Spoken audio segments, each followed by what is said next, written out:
Bonjour à tous, bienvenue dans cette vidéo qui est une vidéo de batch cooking réalisée avec les dernières courses faites chez le Destocker et chez Leclerc. Vous pourrez substituer au poulet que j'ai trouvé chez le Destocker le poulet Eco Plus de chez Leclerc à 4,59 € qu'on voit à l'image pour exactement le même poids. Donc ici je commence par les radis car c'est ce qui va s'abîmer le plus vite. Je nettoie les fans de radis, vous voyez il y a beaucoup de choses à jeter, je les ai bien nettoyés, voilà ce qui reste.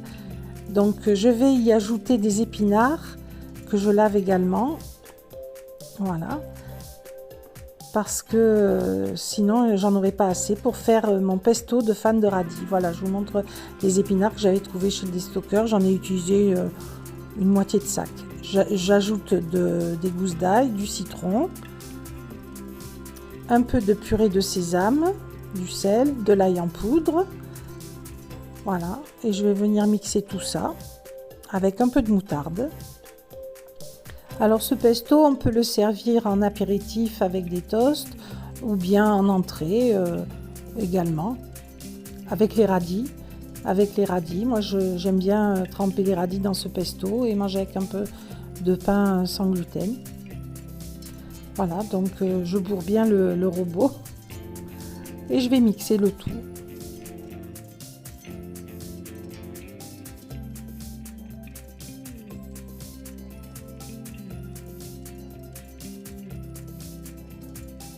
J'ai ajouté également la valeur d'une cuillère à soupe d'huile d'olive et voilà le résultat.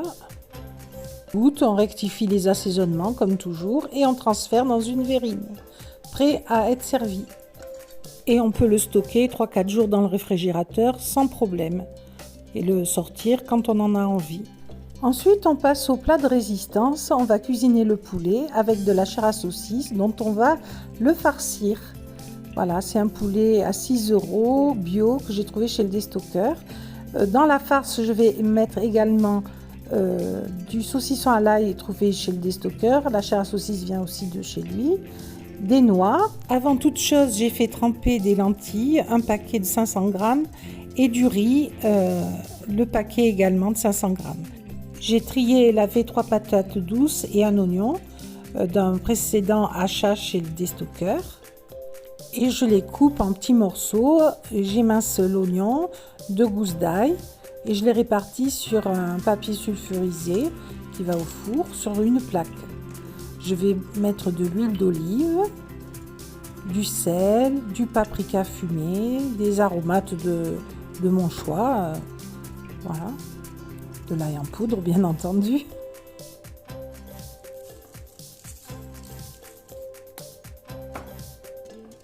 Du cumin.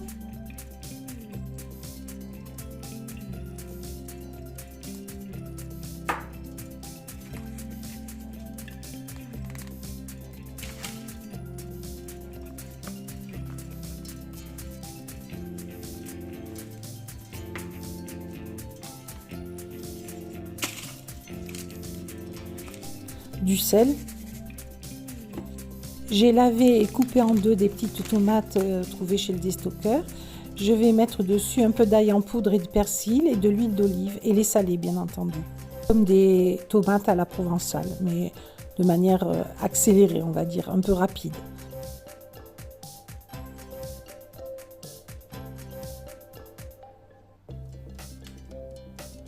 Voilà, ça fait une plaque bien remplie et j'enfourne à 200 degrés et je surveille. Je me mets à la fabrication de la farce. Je mets des noix à torréfier doucement dans une poêle. Il faudra les surveiller, il ne faut pas qu'elles noircissent trop. C'est le problème qui va m'arriver, donc je vais devoir les gratter. Mais au final, c'était très bon. Et je les remue régulièrement dans la poêle. Donc passons à la farce. Je vais ajouter dans un saladier tous les éléments, à commencer par la chair à saucisse. Donc c'est de la chair à saucisse que j'avais trouvée pour 1,50 € chez mon Destocker, que je viens de mettre à dégeler, qui est encore un peu raide. Donc je l'écrase avec une grosse cuillère en bois. Je vais y ajouter un demi-oignon émincé, 1 à 2 gousses d'ail, je ne sais plus, une je crois, un œuf. Il y a 400 g de chair à saucisse et 100 g de saucisson à l'ail, ce qui représente 500 g de farce à base de viande, plus l'œuf, plus donc un demi-oignon, de l'ail. Je vais ajouter également de l'avoine dedans, plus les noix torréfiées.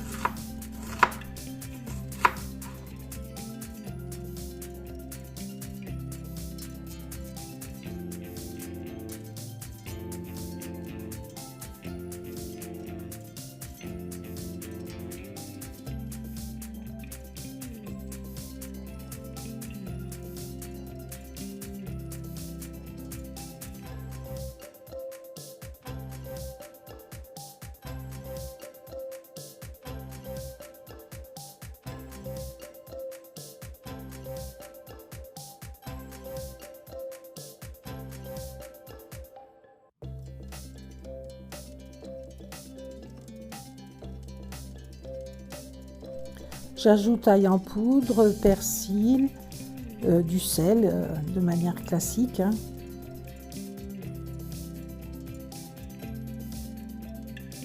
Et un peu de Porto, voilà, 2 cuillères à soupe. On aurait pu en mettre un peu plus, on ne le sentait pas beaucoup.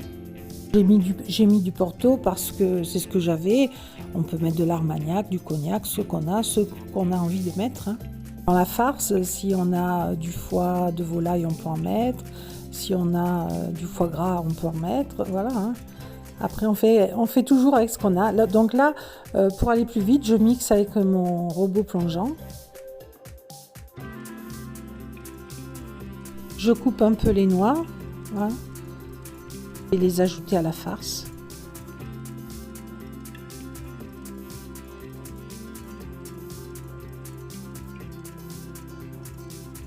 Ensuite, on va s'occuper du poulet, le laver et le remplir avec la préparation.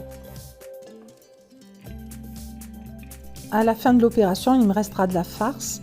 Je vais en faire un petit boudin que je mettrai à cuire à côté du poulet et que je sortirai bien avant le poulet parce qu'elle va cuire plus vite. Et ça fera comme une espèce de pâté qu'on mangera en même temps, qui sera très bon. Donc là, je ferme le poulet avec des pics en bois. Voilà, ça permet d'aller plus vite. Ensuite, je vais mettre le poulet dans un plat, le saler bien sûr, mettre de l'huile dessus et l'enfourner à 200 degrés avec mes légumes qui sont déjà dans le four. De cette manière, on optimise l'utilisation du four. Et là, on voit sur le plan de travail que j'ai mis des pois chiches à dégeler de mon congélateur qui vont me servir à faire une autre préparation. En ce temps, je prépare le rouleau de farce. J'ai pris un papier sulfurisé que j'ai mouillé, que j'ai froissé. Je mets la farce dedans. Je vais fabriquer une espèce de grosse saucisse en la roulant. Et après, je vais la laisser glisser dans le plat du poulet.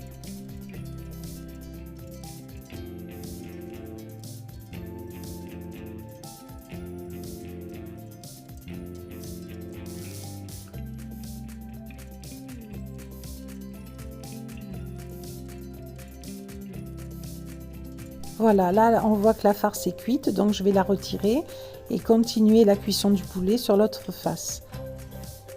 Voilà, les légumes sont bien rôtis, je les sors du four. La farce. Alors le prix de revient que vous voyez affiché à l'écran, en ce qui concerne Leclerc, c'est une estimation si on utilise des tomates cerises par exemple. En ce qui concerne le poulet de Leclerc est moins cher, c'est pas la même qualité, celui du déstocker était bio. Mais par contre, la chair à saucisse chez Leclerc est plus chère bien sûr. Alors le prix peut paraître élevé, 10 € pour un plat, mais c'est un plat qui va faire toute la semaine. Donc ce n'est pas si cher, à deux.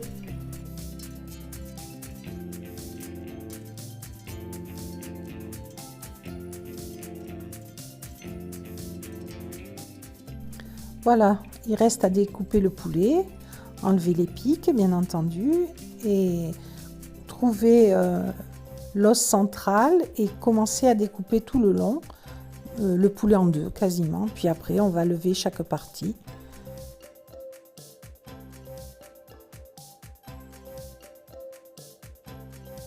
Ça fume, c'est très chaud et je me brûle un peu les doigts. D'où mes petites erreurs dans la découpe. Mais enfin, ça va, je m'en suis sortie.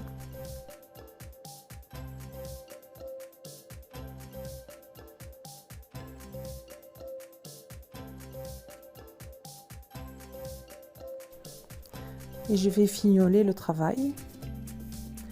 Donc je vais vous passer tous les petits détails. Alors ici je récupère le jus bien entendu, hein. Il me permettra d'assaisonner le riz que je vais mettre en accompagnement. J'ai dépioté la carcasse, j'ai récupéré plein de petits bouts d'un côté que je vais garder et les autres, les petits déchets que je vais donner à mes chats. Rien ne se perd. Alors ici, on voit la masse de viande que ça représente. Le poulet pesait 1,3 kg. Il y a 500 g de farce, donc ça fait 1,8 kg. Mais bon, avec la carcasse en moins, on va dire 1,5 kg environ de viande. Donc cette viande va nous servir toute la semaine. On va en faire des petites portions parce qu'en entrée, il y aura également des protéines dans les entrées. Donc c'est un plat qui va nous faire vraiment du profit.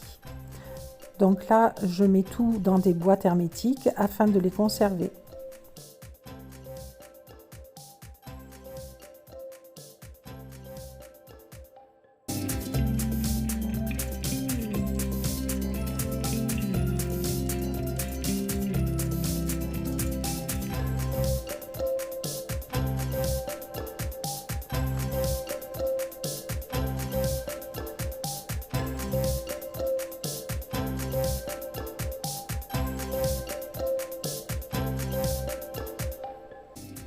Maintenant, je vais m'occuper des lentilles. J'écrase 2 gousses d'ail que j'ajoute dans de l'eau que je vais porter à ébullition avec du sel et 2 feuilles de laurier.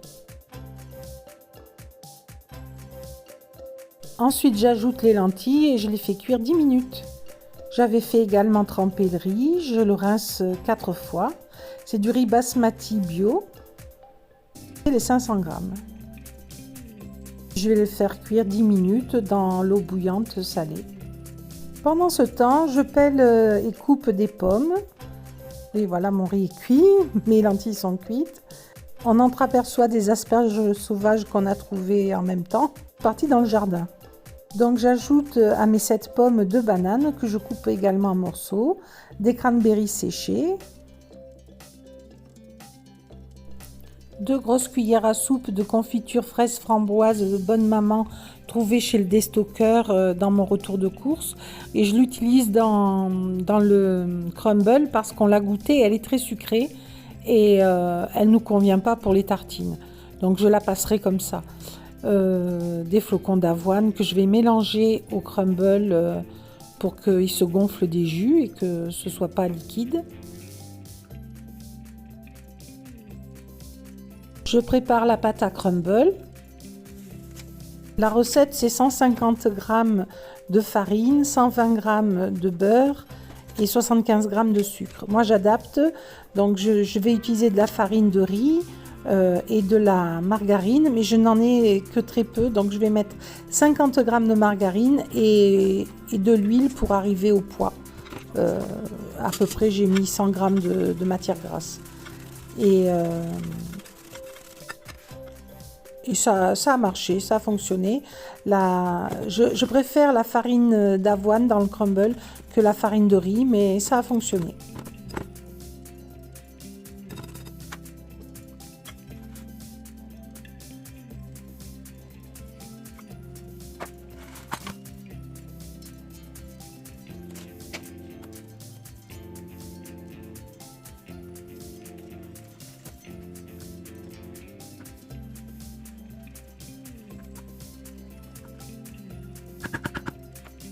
Le crumble est très bon, hein. On l'a goûté bien entendu à l'heure où je vous parle Il est très bon, mais très copieux, très riche. Donc en fait, une toute petite portion suffit, hein. Il ne faut pas faire des portions habituelles quand on met beaucoup de fruits et peu de pâtes. Là, il y avait beaucoup de pâtes en rapport. Ça fait vraiment gâteau, quoi.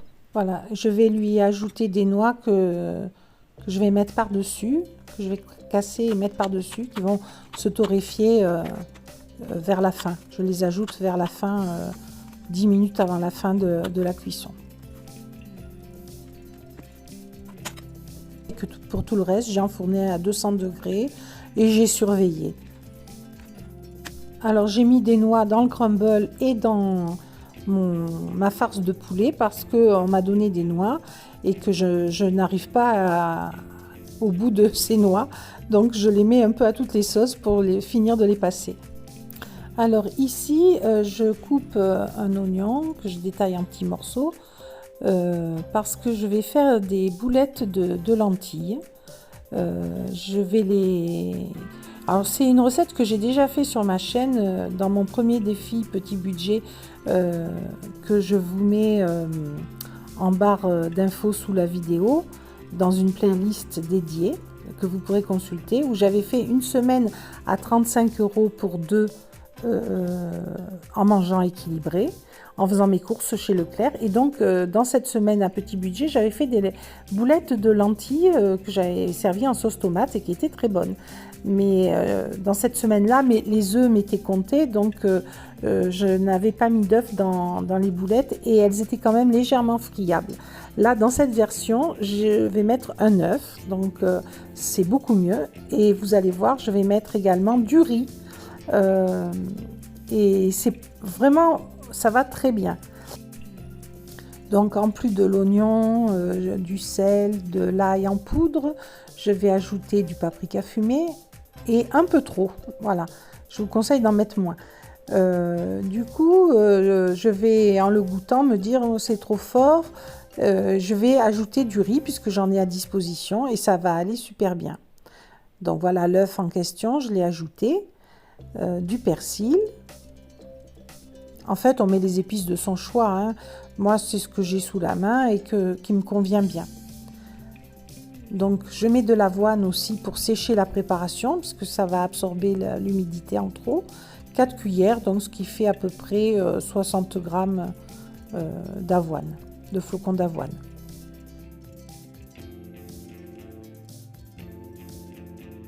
Je vais venir mixer grossièrement la préparation, ce qui va permettre d'avoir à la fois des morceaux bien mixés et des morceaux un peu plus gros, ce qui va donner de la texture à la boulette. C'est une meilleure façon de faire les boulettes, je trouve. Donc on goûte, on rectifie l'assaisonnement, hein, comme toujours. Donc l'intérêt de ces boulettes végétariennes, c'est qu'elles sont très économiques et très bonnes. Vous avez vu, j'ai pris 2 bols de lentilles cuites. Je les ai pesées après coup. Ça pèse 400 grammes, ce qui représente en lentilles sèches à peu près 130 grammes. Là, j'ai ajouté un peu de sauce barbecue. Je goûte pour vérifier l'assaisonnement. Et je viens ajouter du riz, donc quelques poignées. Je vais goûter régulièrement pour voir où en est le goût. Et j'ajoute autant de riz que nécessaire pour absorber ce petit trop-plein de paprika fumé. Mais au final, c'est une erreur qui m'a permis de me rendre compte que le riz allait très bien et que ça permettait à bien tenir la boulette, ça lui donnait de la texture. Et en même temps, ça rend le plat plus diététique puisque la protéine de la lentille plus la protéine de riz, ça fait une protéine complète. Dans le cadre d'un régime végétarien, c'est très important. Là, je sale à nouveau. Je viens ajouter de la coriandre moulue. Je passe beaucoup de temps à rectifier l'assaisonnement, à trouver vraiment le bon équilibre parce que ces boulettes seraient fades sans assaisonnement. C'est vraiment ça qui va faire toute la différence entre quelque chose de quelconque et quelque chose de bon. Et au final, elles sont vraiment très bonnes. qu'on aurait pu se contenter de faire des boulettes qui se tiennent un peu mieux que l'autre fois, un peu mieux réussies grâce au riz. Mais je vais y ajouter un cœur fondant de faux fromage, du faux gruyère. Comme nous sommes intolérants au lactose, nous n'avons droit qu'à ce fromage-là que je vous montre. Violife, la marque. Et je vais couper des petits dés. Donc ce fromage se trouve au rayon fromage. Hein. Il y a un rayon dédié dedans pour les véganes. Voilà.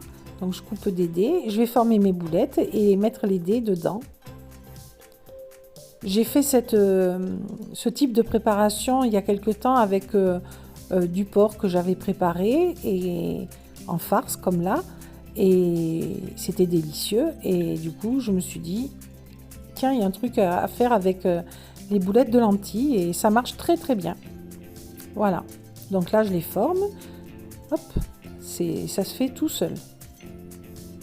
Et après, je vais les faire cuire dans un peu d'huile. Ça absorbe très peu l'huile. Hein. J'en ai pas ajouté en cours de cuisson. Il en restait encore. Et à la toute fin, je garde de quoi faire 2 steaks de lentilles qui serviront dans des burgers qu'on fera. Un soir, on fera un burger de lentilles. Et les boulettes, soit on les mangera comme ça, soit on les mettra dans des wraps avec de la salade et de la sauce barbecue. Donc, ce qui coûte le plus cher dans ces boulettes, c'est le fromage qu'on met au centre. Là, il y en a à peu près pour 1,10 €.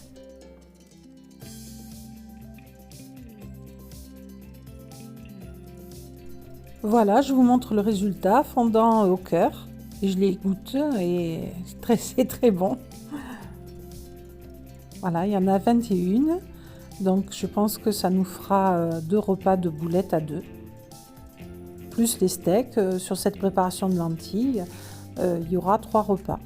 Du soir, probablement.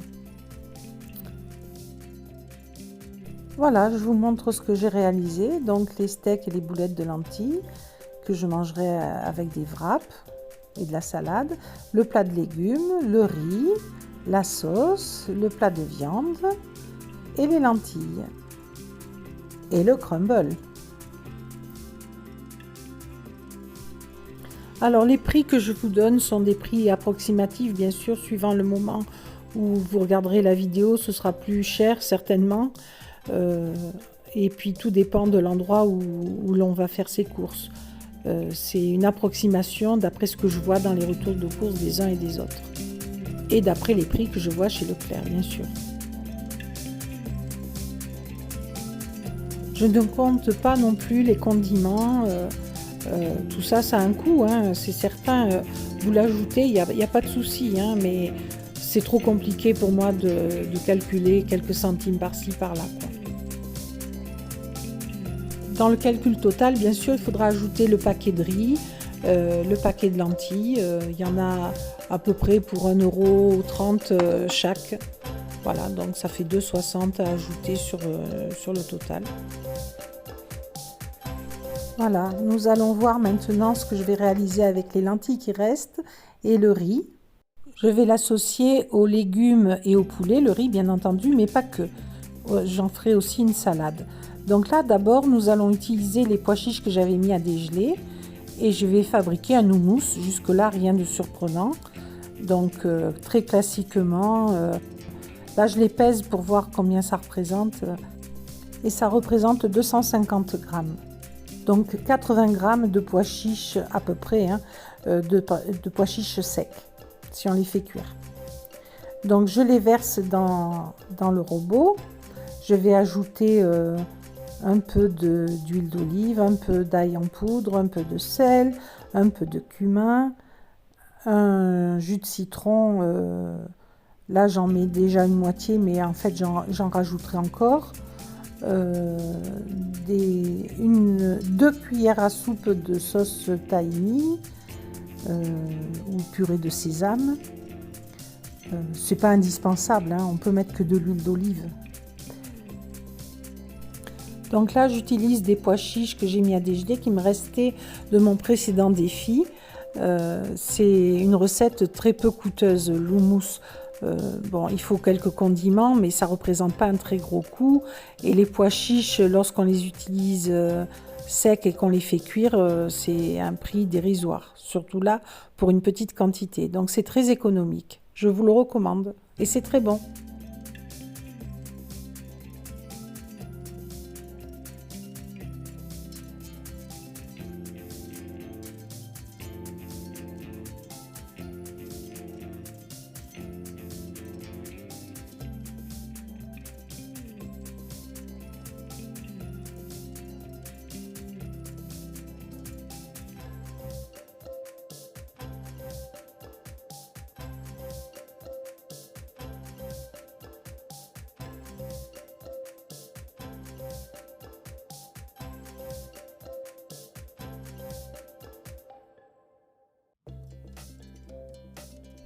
J'ajoute également de la moutarde et tous ces ingrédients, j'en rajouterai chaque fois que je vais goûter et que je vais trouver qu'il en manque un peu. Donc ça, c'est vraiment au goût de chacun, mais c'est la base des ingrédients qu'on peut mettre dans l'houmous.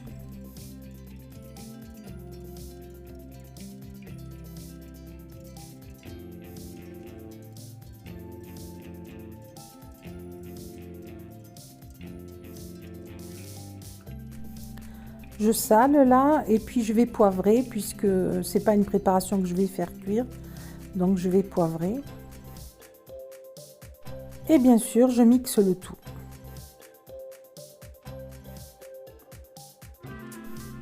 Je rectifie plusieurs fois l'assaisonnement, j'ajoute du citron en bouteille, je remixe, je fais descendre les gros morceaux qui ne veulent pas se mixer et finalement on arrive au résultat escompté.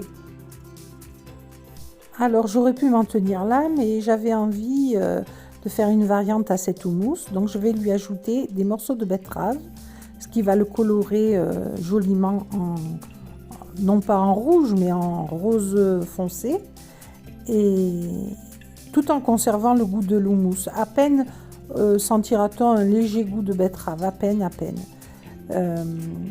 Donc j'avais ces betteraves au réfrigérateur. Je vais en faire une salade avec ce qui me restera à la suite de cette préparation et je me servirai de l'houmous pour agrémenter cette salade, vous verrez. Donc je mixe ensemble l'houmous et la betterave et la coloration va arriver en même temps que la réduction. J'ajoute encore un morceau, je trouve que c'est pas assez, que ça n'a pas la couleur que je veux obtenir.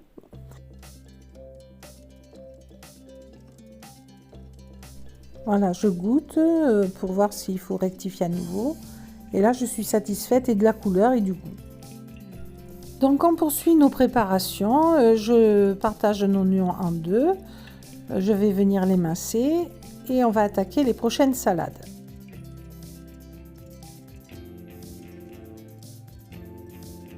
Nous allons commencer tout simplement par une salade de lentilles. Donc, j'émince très finement l'oignon. Puis 2 petites carottes ou une grosse.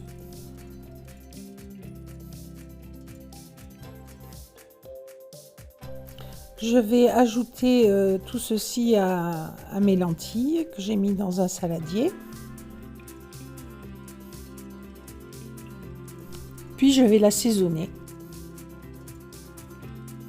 Alors ça, on l'assaisonne suivant son goût. Moi, je mets de la moutarde, bien sûr du sel, du vinaigre balsamique. Celui-ci provient de chez Mondet Stocker. Il est IGP et il est excellent. Il a beaucoup de goût. Et de l'huile d'olive. Je vais aussi mettre du poivre du moulin, du poivre 5B. J'en profite de ce qu'il n'y a pas de cuisson. Voilà. Parce que le poivre devient toxique à 90 degrés. Donc j'évite d'en mettre quand je cuisine des plats qui cuisent, qui vont chaud à la chaleur. Toujours je goûte, je rectifie l'assaisonnement.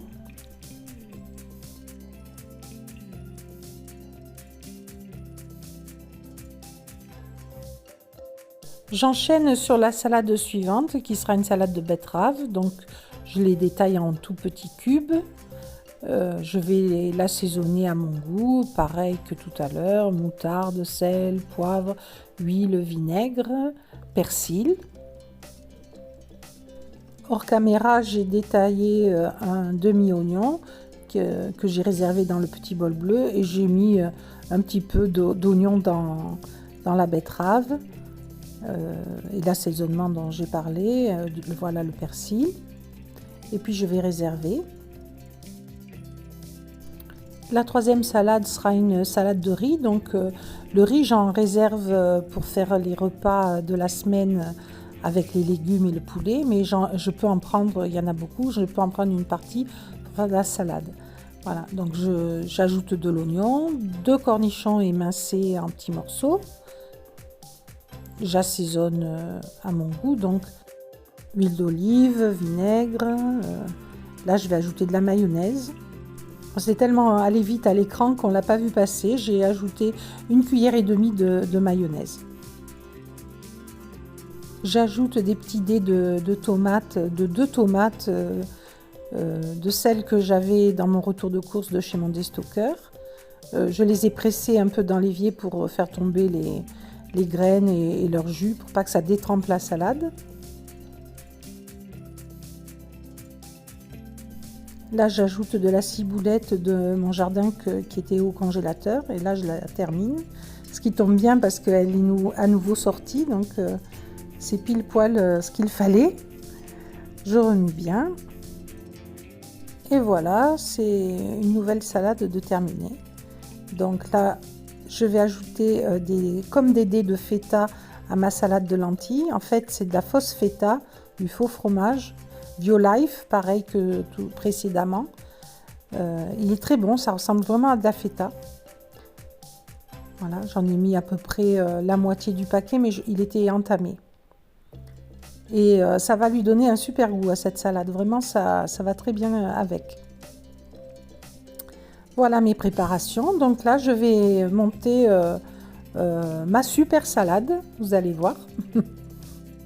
Donc j'ai lavé des feuilles de sucrine, je mets un peu de mélange de salade que j'ai nettoyé qui vient de chez mon déstockeur et chaque barquette de sucrine, enfin chaque feuille de sucrine va me servir de barquette à salade. Je vais mettre une préparation dans chaque. Voilà, un peu de betterave rouge, un peu de salade de riz, un peu de salade de lentilles à la fausse feta.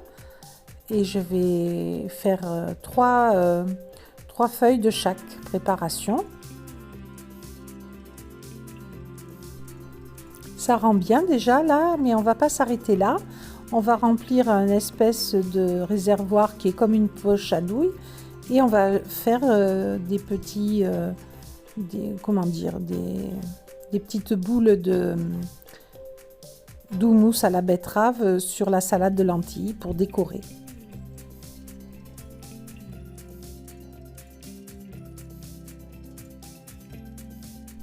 J'avais fait cuire 6 œufs parallèlement que j'ai écalés et je vais en mettre un au milieu, voilà, pour cette salade, et j'en aurai 5 autres pour le reste de la semaine. Et tout au long de la semaine, je pourrai décliner les salades à mon envie, tantôt que salade verte, tantôt que salade lentilles, tantôt que salade de riz, tantôt que betterave ou comme ici, un petit mélange de chaque dans des barquettes, voilà, suivant l'humeur. Et suivant ce qu'on mangera à côté aussi pour panacher les protéines. Sachant que c'est dans la salade de lentilles, bien sûr, qu'il y en a le plus. Et par exemple, si on mange que de la salade de riz, on mettra plus facilement 2 œufs durs. Voilà. Que dans la salade de lentilles qui n'en a pas besoin. Voilà, là je vous présente toutes les préparations.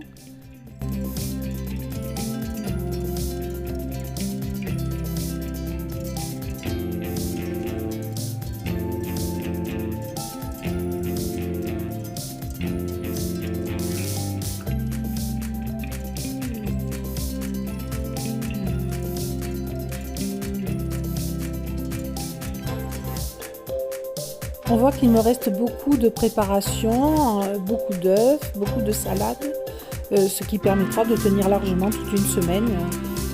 Voilà.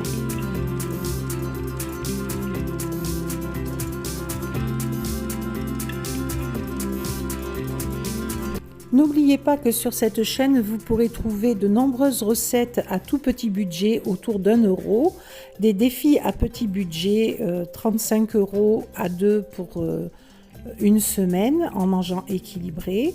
Des playlists y sont dédiées que vous trouverez en barre d'infos sous la vidéo ou en commentaire épinglé. Voilà les préparations qui s'apprêtent à aller au réfrigérateur. Je vous laisse avec les photos de ce batch cooking et si vous n'êtes pas abonné et que vous avez apprécié la vidéo, n'oubliez pas de vous abonner, de liker, de commenter. Merci beaucoup, à très bientôt, au revoir.